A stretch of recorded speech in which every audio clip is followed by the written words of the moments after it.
जब शादीशुदा जिंदगी मर्द की एक सजा बन जाती है, वो नार्सिसिस्ट वाइफ्स जिनके साइंस में बताए जाने वाली हूँ, क्योंकि वो नार्सिसिस्ट होती हैं और मर्द की ज़िंदगी जो है वो अजाब बना देती हैं।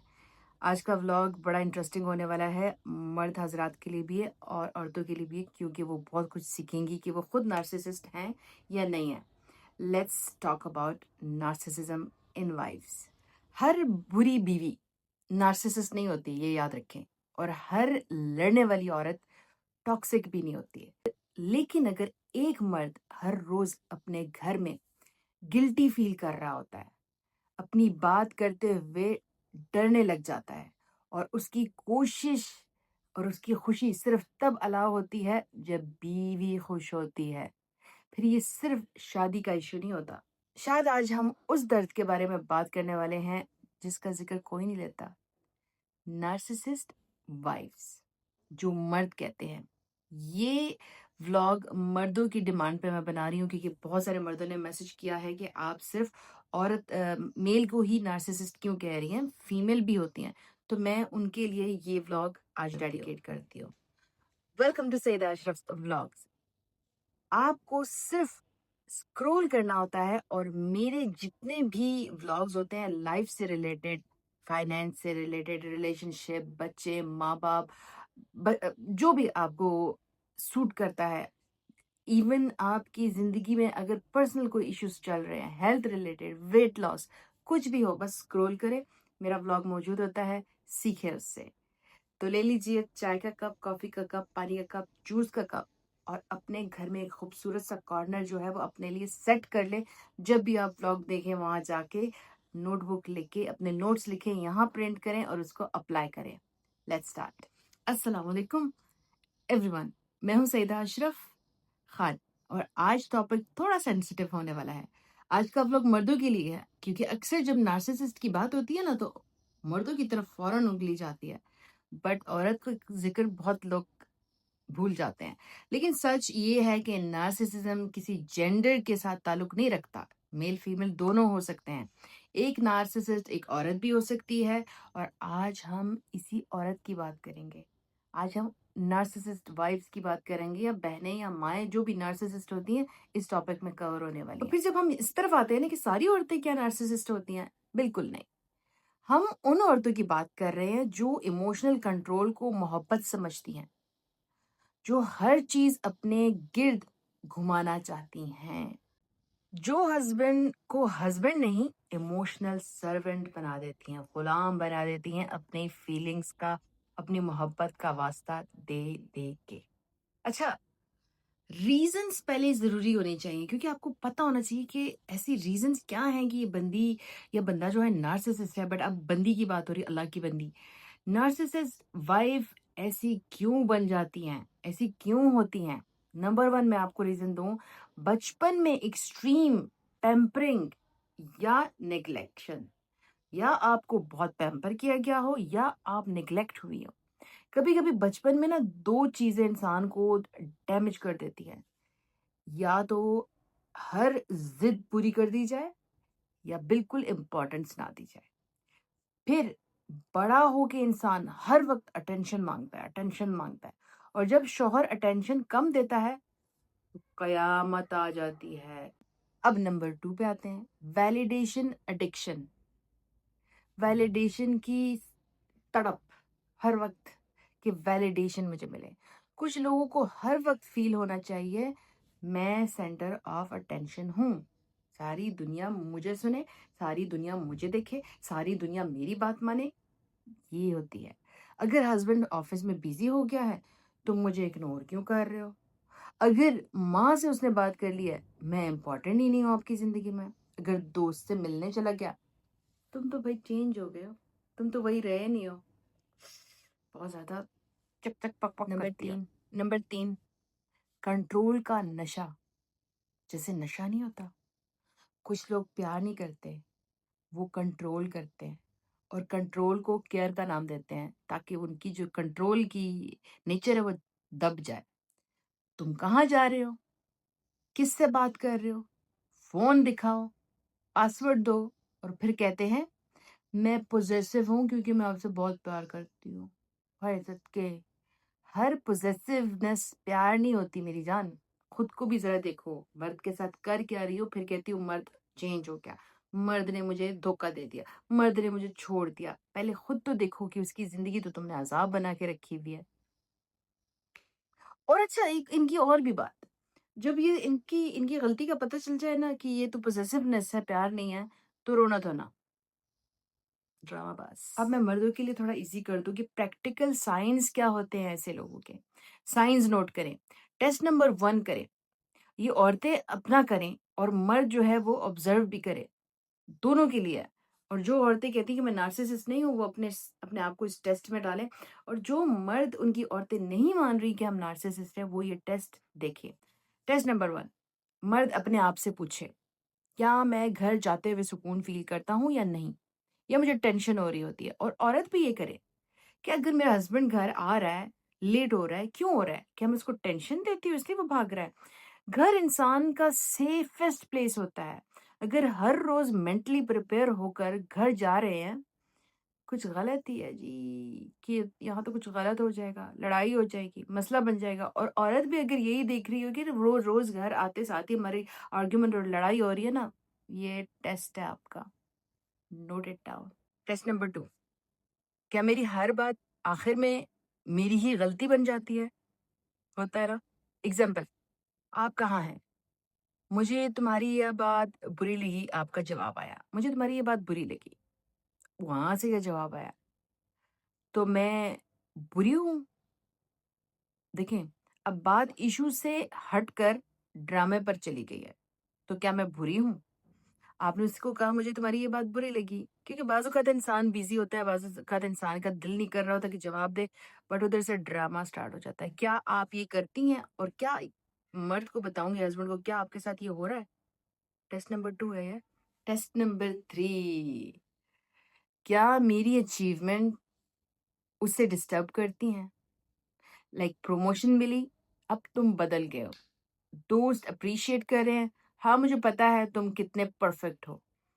नार्सिसिस्ट पार्टनर कभी-कभी सपोर्ट नहीं करता, कंपटीशन में आ जाता है, मुकाबले में आ जाता है, और ये वाइफ्स में ये प्रॉब्लम है। मैं जो पॉइंट्स बता रही हूँ, मैं ऐसे सारे सेशंस ले चुकी हूँ।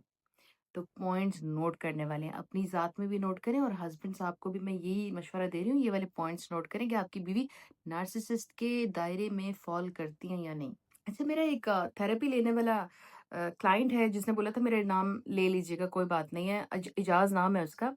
वो मुझे उसने जब सेशन उसने स्टार्ट किया ना, तो उसने मुझे बताया कि मैं घर लेट आता हूँ क्योंकि ट्रैफिक होती है, मतलब ट्रैफिक की वजह से मैं लेट हो जाता हूँ। तो बीवी हमेशा मुझे ये कहती है तुम झूठ बोल रहे हो। तो मैं क्या करता हूँ कि उसकी रिलैक्सेशन के लिए मैं लोकेशन भेज देता हूँ। अच्छा, अब लोकेशन उसको मिल गई है, तो फिर उसके बाद उसका जवाब आता है, तुम कॉल क्यों नहीं कर रहे हो? तो कि तुम, मतलब सोचो ज़रा। फिर मैं क्या करता हूँ कि कॉल का स्क्रीनशॉट भेज देता हूँ कि मैं देखिए मैं कॉल भी नहीं किसी को कर रहा, मैं तुम्हें मैसेजेस कर रहा हूँ क्योंकि मैं आगे ड्राइव कर रहा हूँ या ट्रैफिक में फँसा हुआ हूँ। अच्छा, अब उसके बाद जवाब आता है, तुम मेरी फीलिंग्स की बिल्कुल परवाह नहीं करते हो। जब तुम ट्रैफिक में फँसे हुए हो, तो तुम्हें मुझे भी कॉल करनी चाहिए। तुम फ़ारिग क्यों बैठे हुए हो? तुम मुझे कॉल करो, क्या तुम किसी और से बात कर रहे हो? तो इजाज़ ने कहा कि मुझे समझ ही नहीं आता कि मेरी गलती क्या होती है? और जब इंसान को हर वक़्त समझ ना आए ना कि वो किस बात की सज़ा भुगत रहा है बेचारा, वो इमोशनली टूटना शुरू कर देता है, वो उस औरत से दूर होना शुरू हो जाता है, वो उस औरत को इग्नोर करने शुरू हो जाता है, इरिटेटिंग, अनोइंग मोड में चला जाता है, और वो उस औरत का सामना नहीं करना चाहता, उसका फेस नहीं दिखना चाहता, इसलिए वो घर से बाहर रहने लगता है। और ये जो बाहर रहना है, वो इन औरतों के लिए डेंजरस होता है क्योंकि उनको बाहर कुछ मिल जाता है। वो बाहर अगर जाते हैं तो इन औरतों की वज़ह से जाते हैं जो उनकी ज़िंदगी अज़ाब कर देती हैं, जिससे बंदा डर जाता है कि मैं घर ही ना जाऊँ तो बेहतर है। और फिर अगर इस दौरान उसको कोई सुकून वाले कोई अल्फ़ाज़ कह दें, तो वो उधर अट्रैक्टेड हो जाता है। बहनों मेरी, गलती आप में है, मर्द आपकी वज़ह से जा रहा है। आप उसको बहुत ज़्यादा तंग कर रही हैं। अब इतना जब हम रीज़न्स भी जान जाते हैं, टेस्ट भी कर लेते हैं, तो सॉल्यूशन तो बनते हैं। ये आपका फ़ेवरेट पार्ट होना चाहिए। सॉल्यूशन नंबर 1, 1, हर बात एक्सप्लेन करना बंद करें। जब वो कहे तुमने झूठ बोला, तुम इधर नहीं हो, तुम स्क्रीनशॉट पे, ये मत करो। ये आप उसको सर पे चढ़ा रहे हैं, वो हमेशा हर जगह आपके साथ यही करेंगी। नार्सिसिस्ट इंसान को ना जितनी सफाई देते हैं, उतना नए सवाल पैदा होते हैं। हर चीज़ जस्टिफाई करना ज़रूरी नहीं है, स्क्रीनशॉट के साथ आ रहा है, मैं तो इधर हूँ, मैं तो ये कर रहा हूँ, मैं तो उधर था, तुम मेरी बात मान लो। ओवर एक्सप्लेनेशन बंद करो। सॉल्यूशन नंबर 2, बाउंड्रीज बनाएं। हमेशा कहती हूँ बाउंड्रीज बनाएं। मैं इज्जत से बात करूंगा, लेकिन चीखने से बात कभी भी नहीं करूंगा। तुम्हारे चीखने चिल्लाने से मैं आपके सवाल का कोई जवाब नहीं दूंगा। मैं डिस्कशन करूंगा, इंटेरोगेशन बंद करो। इंटेरोगेशन बंद करोगी तो तुम्हें मैं बीवी की तरह ट्रीट करूंगा। सोल्यूशन नंबर 3 भाई, अपने सपोर्ट सिस्टम को आइसोलेट मत होने दो। नार्सिसिस्ट पार्टनर का अक्सर ये रवैया होता है कि तुम्हारी माँ खराब है, तुम्हारे दोस्त फेक हैं, तुम सबसे दूर हो जाओ, और आहिस्ता आहिस्ता इंसान को अकेला कर देता है। ये नार्सिसिस्ट का तरीका है। आपके दोस्तों के बारे में बुरी बातें, आपके फैमिली के बारे में बुरी बुरी बातें, आपके काम के बारे में बुरी बातें, और आपको कहेंगे कि आप सबसे अलग हो जाएं, बस मेरी ही सुने, मेरे ही जुल्म सहें, मेरे ही। ये सोल्यूशन है, आप आइसोलेशन बंद कर दें। आप अपनी फैमिली के साथ ताल्लुकात, दोस्तों के साथ ताल्लुकात, कलीग्स के साथ ताल्लुकात सब जारी रखें, लेकिन गलत काम में ना जाएं। मैं इसको सपोर्ट नहीं करती। गलत रिश्तों में ना जाएं, मैं इसको सपोर्ट नहीं करती। बेशक अकेले आप पड़ गए हैं, बट मैं इसको सपोर्ट नहीं करती। नसीहत, मर्दों को एक बात समझनी होगी, स्ट्रांग होना और चुप रहना दोनों अलग अलग चीजें हैं। हर चीज बर्दाश्त करना मेच्योरिटी नहीं होती। अगर आप इमोशनली मर रहे हैं ना, तो सिर्फ इसलिए सब्र मत करें क्योंकि लोग क्या कहेंगे। मर्द रोते नहीं, मर्द भी इंसान होते हैं। बताएं, उससे बात करें, उसको फैमिली को इन्वॉल्व करें, अपने माँ बाप को बताएं कि ये औरत मेरे साथ, उसके माँ बाप को बताएं कि औरत जालिम बन गई है, बीवी नहीं रही, टर्मिनेटर बन गई है। अगर मैं आपको एडवाइस दे सकती हूँ तो मैं रूल्स भी बता सकती हूँ। फॉलो करें ये रूल्स। गुस्से में डिसीजन मत लें। हर लड़ने वाली बीवी को नार्सिसिस्ट मत कहें। देखिए, हो सकता है कि उसकी कोई और इरिटेशन हो, जो ऊपर हमने टेस्ट दिए हैं, अगर उसमें वो फॉल करती है तो वो नार्सिसिस्ट है। अदरवाइज हर औरत नार्सिसिस्ट नहीं होती है। पैटर्न्स देखें। सिर्फ एक इंसिडेंट, एक हादसे पर उसको नार्सिसिस्ट करार मत दें। देखें अगर वो पैटर्न्स रिपीट हो रहे हैं, जान मेरी, आप अपनी सेल्फ रिस्पेक्ट सेक्रीफाइस मत करें। अगर वो आपको बार बार कहती है तस्वीर भेजो, किधर हो, कॉल क्यों नहीं कर रहे हो, मैं ये तुम गलत कर रहे हो, उधर आप उसको शट अप कॉल देंगे तरीके से, चिल्लाने से नहीं, मारने से नहीं। मैं कभी भी वायलेंस को प्रमोट नहीं करती। रिस्पेक्ट दो, लेकिन खुद को मिटाओ मत। दो रिस्पेक्ट, केयर भी करो, अटेंशन भी दो, बट खुद को मिटाओ मत।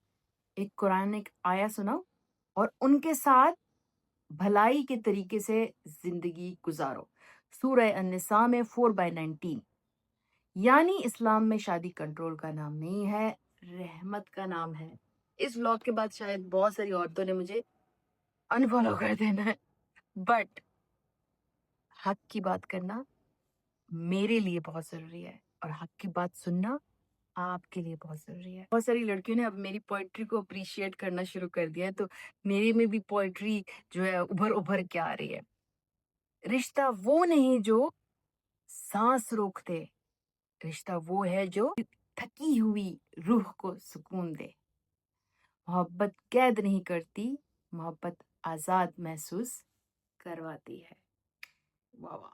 पता नहीं मर्द हजरात को मेरी ये पोइट्री पसंद आएगी या नहीं, बट आपके लिए लिखी है तो जरा थम्स अप भेज दीजिएगा। अगर आपको लगता है कि आप अभी किसी इमोशनली कंट्रोल या नार्सिसिस्ट रिलेशनशिप में हैं और समझ नहीं आ रहा है कि ये नॉर्मल शादी है या इमोशनल मैनिपुलेशन है, तो मैं 1-to-1 सेशन के लिए, देखिए ये कॉन्टैक्ट है, पेड नॉन क्लिनिकल सेशंस लेती हूँ। Instagram, Facebook, TikTok @Saida teacher of life पे एक मैसेज करें। 30 मिनट्स 60 मिनट्स का मैं सेशन लेती हूँ।